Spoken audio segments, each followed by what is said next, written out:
About a year ago, my roommate and I were both deep into exam season, and I had already finished studying for the day. I was eating my dinner on our couch when my roommate, let's call him Mike, got a craving to eat something sweet. Now, Mike and I ate pretty clean, so we didn't have really anything unhealthy in our apartment. So Mike decided to have his quote unquote ice cream day. Now, Mike's ice cream day only happened about 3 times a year, and it's pretty much as it sounds. He would let himself eat a whole pint of ice cream without feeling any guilt. Fortunately for us, right outside of our building was a gas station that had a little convenience store attached to it.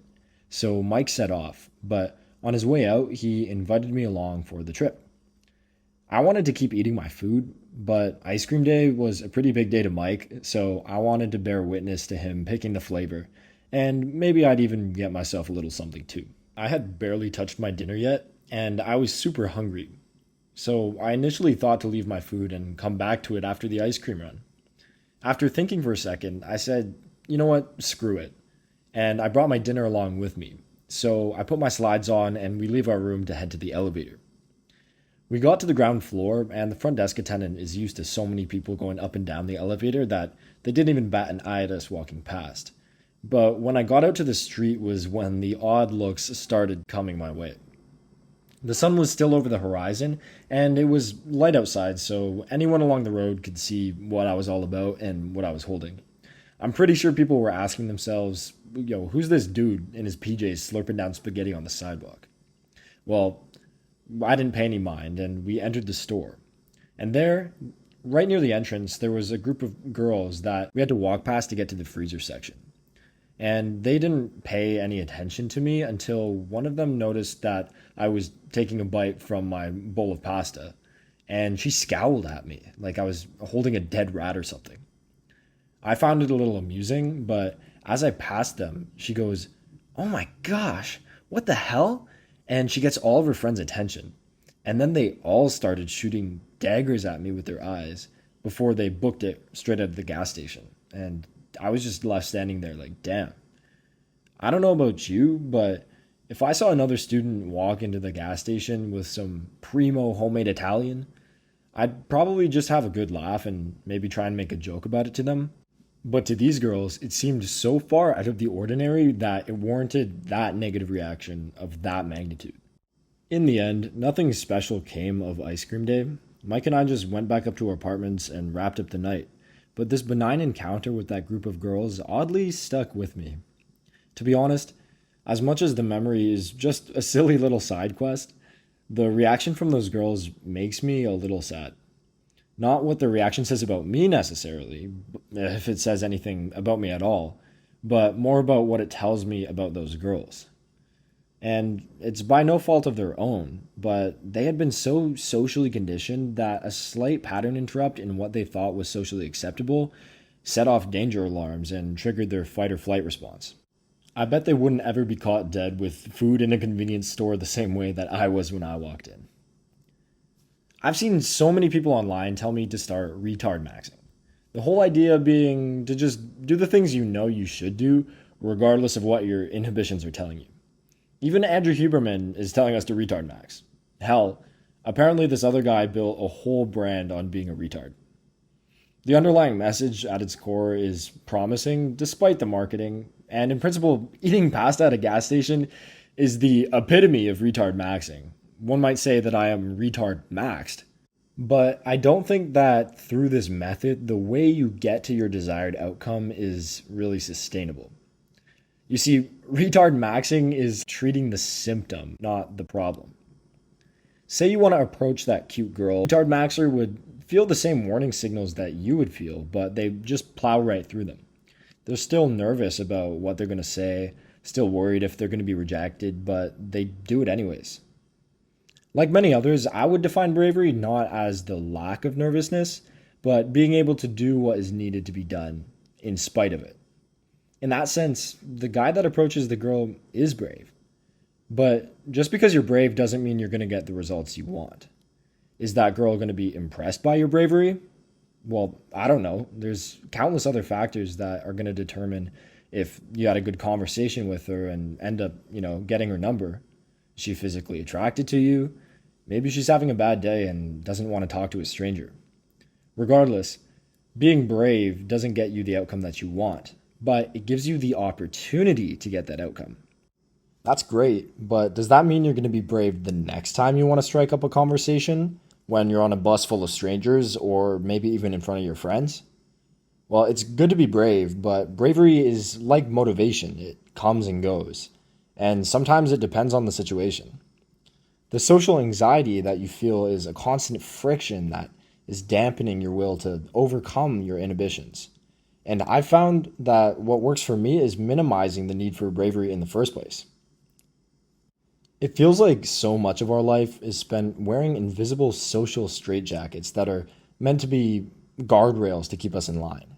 For me, eating dinner in a gas station convenience store isn't about overcoming the fear of embarrassment, but it was the rejection of what I initially thought was a social norm keeping me in line. For the most part, we go about our days following hundreds, if not thousands, of rules that we don't even consciously think about anymore. Rules that we've learned from people like, parents, friends, teachers, even bullies, and also media like songs and movies, and basically anything else we've ever interacted with or consumed.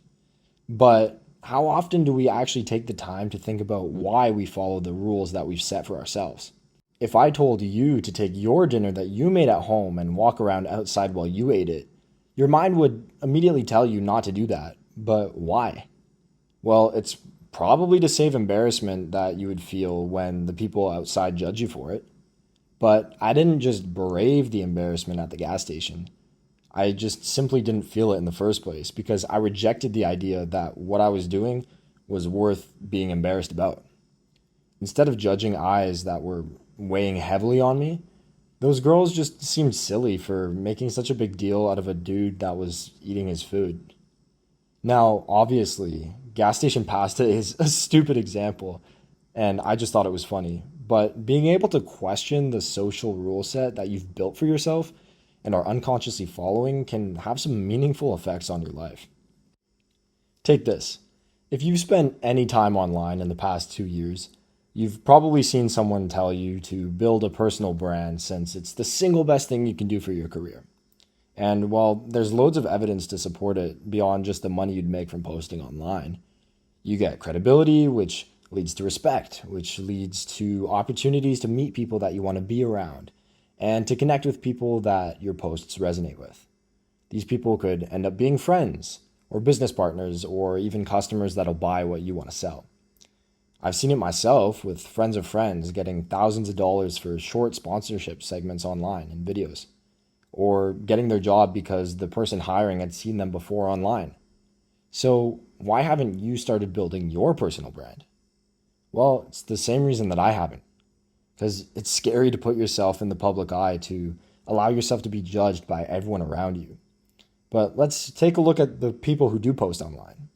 And I'm not talking about, the famous people or the ultra successful, but even those that have gathered a couple hundred or a couple thousand followers. Do you think that the person who has made 250 pieces of content has to be brave to hit the post button every single time they put something out? For most people, I wouldn't say so, because to be that brave, that consistently, you have to be an extreme outlier. And maybe you have to be brave for the first 10 or maybe the first 100 videos, but at a certain point, the creator doesn't have to be brave because they've realized that posting or being judged by strangers online isn't something to be embarrassed about. And because they're not embarrassed by it, the little subconscious rule in the back of their mind doesn't serve any purpose because it's not protecting them from anything. So they can strike it out. Now, in this case, their inhibitions were reduced through repeated exposure, which is only one of many ways to avoid having to be brave in the first place. But why can't we take it a step further and confront the rules that we've built for ourselves straight up, face to face? So when I went down to the gas station, the rule that was stopping me from bringing my food was that you shouldn't eat a homemade meal while walking around in public. But I didn't go outside and practice eating homemade meals in public until I wasn't embarrassed about it. Instead, when I felt that inhibition creep up on me, I challenged it straight up and asked whether I should even think that doing it was off limits to begin with. Another way you could eliminate the need to retard max in the first place is to imagine someone else as the audience to whatever you're nervous to do. Isn't it backwards that you get more nervous performing or presenting in front of a crowd of strangers than if you were to do the same thing in front of your friends? If you stumble over your words or forget what you're supposed to say, 99% of people won't even remember it the next day, let alone that it was you who messed it up. But knowing my friends personally, I wouldn't hear the end of it for weeks if I fucked up in front of them. I don't get nervous for presentations anymore simply because there are so few people that I would truly care to mess up in front of. And then another way is finding the counterexample. Thinking of someone that breaks the rule that's holding you back, giving you proof and permission to break it yourself. You tell yourself that you can't dance, but you probably know someone that's just as bad as you at dancing that still brings up the vibes. They make up for their terrible moves by letting go and sharing some good energy with everyone else at the party. And at the end of the day, there's probably a lot fewer good reasons why you can't be like them than you convince yourself. So, yeah, eating pasta at a gas station didn't teach me a deep life lesson on its own. It's actually really just the most clickbaity example I could give you, but that is the point. If I can catch myself mid inhibition over something so simple and still ask, wait, why do I actually think this is off limits? Then there's no excuse not to ask the same question about the stuff that actually matters. The idea that you're not pitching, the person that you're not talking to. Well, you don't need to walk past a dozen groups of judgmental girls until you stop caring about what they think or grind exposure therapy for every single fear you've got. You just need to catch that feeling when it shows up. And instead of asking, hey, can I push through this time? Instead, you could ask, why is this even a rule for me in the first place? Half the time, you won't be able to find a good enough answer to stop. And when you don't, that friction goes away. Not because you were brave enough to overcome it, but because you realize it was never meant to be there at all. It just felt like it.